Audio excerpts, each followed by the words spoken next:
Hey guys, welcome back to Hike Oregon. In today's video, I'm going to give you some tips and tricks on how to safely cross creeks and rivers when backpacking.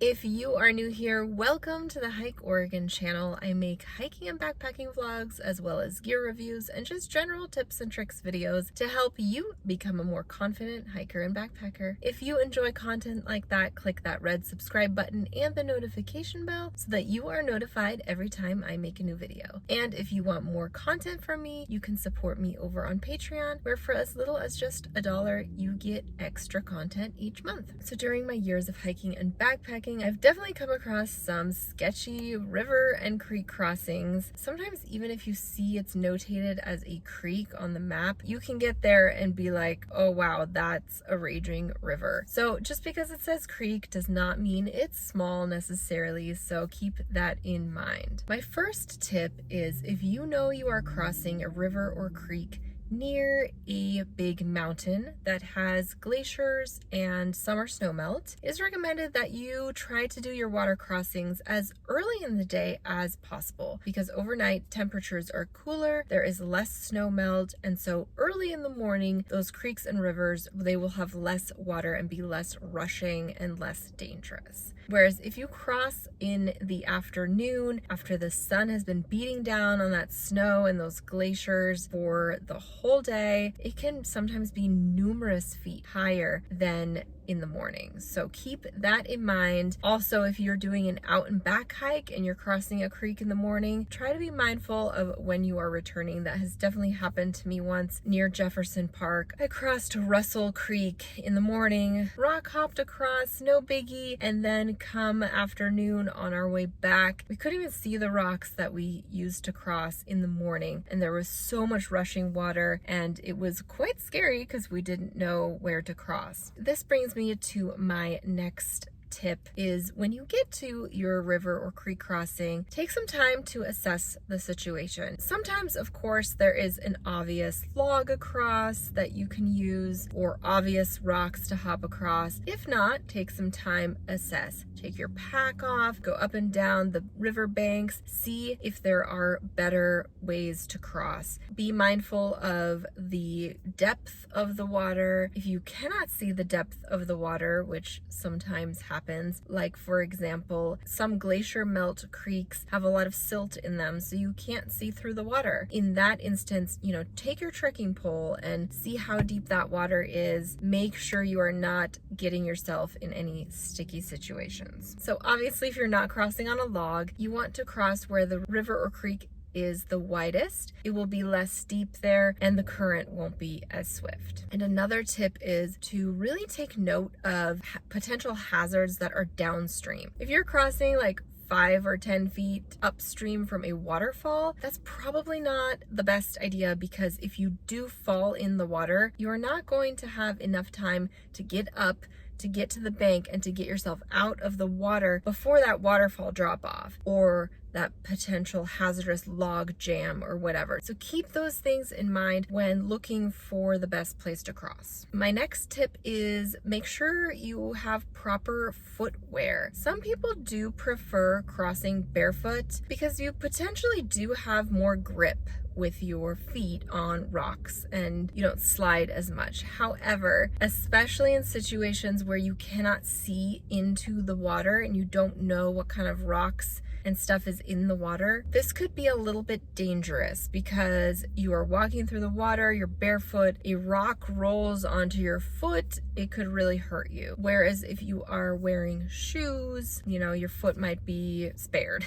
However, then be mindful you do have wet shoes. The best scenario is if you know you're doing a lot of river crossings on your backpacking trip, take some river shoes maybe, or some Crocs. I see a lot of people carrying Crocs. You can use those. Also, you don't know if there's glass in the water, in the rocks. You don't know if someone has been fishing there and there's a fish hook. I always prefer to wear some type of shoe or sandal when crossing rivers. So next we're going to talk about your backpack when crossing. It is very important to unbuckle your backpack before crossing the river. If you fall in the water and you need to swim or quickly get out, that backpack is going to be cumbersome. It's going to make you sink. It's dead weight. So you want to be in a situation where it's already unbuckled and you can just throw it off and bye-bye backpack. You'll probably find it later. It's probably not a big deal, but it's for your safety. That being said, you don't want your entire lifeline to be in your backpack floating down the river and you're on the banks going, oh shit. So if you have a personal locator beacon like a Garmin InReach or something like that, keep that clipped to you when you're crossing the river. Maybe also keep a phone, your map, your compass on you as well in a Ziploc bag. That way, if you do fall in, that's not all in your backpack. And then also in your backpack, like I said, just in case you fall in and your backpack takes a little swim, it's important to have the stuff in your pack be somewhat water protected. So whether that be dry bags, although they are pretty heavy, so keep that in mind, but you can use a compactor bag or some other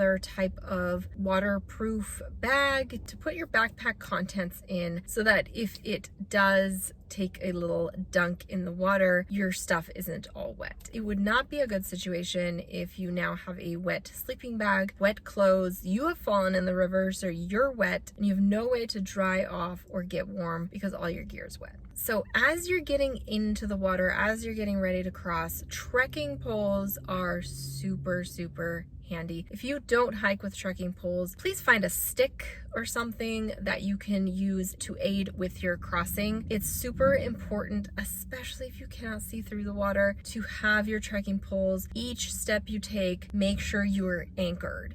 Don't have your trekking poles up here and just try to like walk through the water. You will lose your balance, guaranteed. I have found that even if the water is just mid-shin, if there's any kind of swift current, it feels really strong and it can sweep you off your feet, especially if you are not balanced or stable. So trekking poles are super handy, and every step that you take, you know, test the waters, test where you're stepping next, make sure it doesn't just like drop off because there's a hole you're not seeing or rocks that moved or something like that. And then for really big water crossings, I highly recommend utilizing the buddy system. I will insert a photo here of what that looks like. You basically chain up with your buddies and you kind of move through the water at an angle so that the current isn't as strong just on you. It really helps with strong current and deep water, and of course balance and stability. Also, if you are solo hiking, I highly recommend that if you come across a sketchy water crossing, please don't cross it with no one else there. Please wait until another hiker comes along. I know that sucks, and I know that puts you behind whatever hiking timeline you had for the day, but it is for your safety. If you slip and fall and you get washed down the river and no one knows that happened, it's gonna be really hard to find you, especially if you don't have a personal locator beacon. So always cross with at least one other person there. Another little tip I have about balance and stability is to just maintain like a low center of gravity. And like I said, like keep those trekking poles nearby. Make sure to take little steps. Avoid just like barreling through the water, rushing through the water. I know the water is cold and I know it sucks and you just want to get through it as fast as possible, but that's not always the safest. Also, especially when rock hopping or when stepping on wet rocks or wet logs, it is super important that you do it slowly and you take your your time and you make sure you're balanced and stable. Otherwise, you can so easily fall and get very hurt. And last but not least, if an emergency does happen and you do fall and get swept downstream, keep in mind to keep calm, try to avoid obstacles. I know rivers, there's big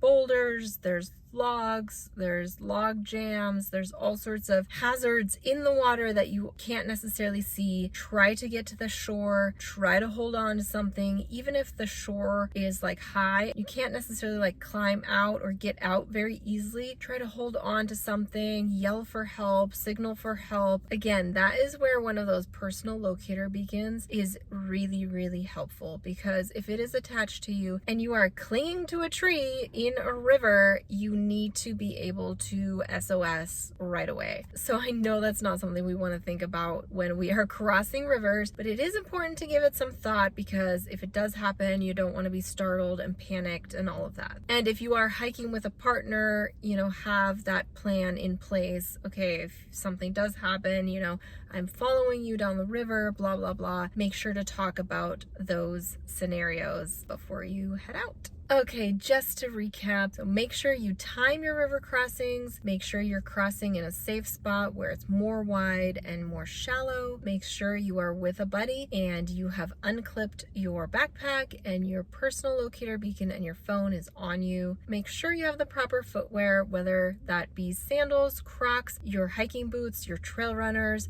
or it's barefoot, whatever you choose. Make sure you are comfortable with it. Trekking poles are really helpful, and keep in mind that a log might not always be the safest way to cross. Even if you see it there, make sure you are considering your abilities. Some people have better balance than others. Some people just prefer to cross in the water because they know, I'm gonna fall off of that 4-foot high log into the river, and that's gonna be way worse than just trekking through the river. So keep your abilities in mind, and of course, be safe. If you have any questions regarding river and creek crossings, make sure to comment them below. I've never turned around on backpacking trips, but there have been numerous day hikes where I've encountered large creeks that have not been crossable, and especially in the spring and winter time when it's cold out and there's actual risk of hypothermia here in Oregon, I have actually turned around numerous times and headed back to the car, and I didn't conclude my hikes because of a river crossing. So always keep your comfort level in mind. If you are not comfortable with it, don't do it. It's not worth the risk. Thank you so much for watching this video. If you don't already, go ahead and follow me over on Instagram. That's where I post all of my recent hiking and backpacking adventure pictures. And if you want to hike and backpack here in this amazing state of Oregon, check out my website, hikeoregon.net, and you'll find tons of information there, as well as have access to the hiking guidebooks that I've written over the years.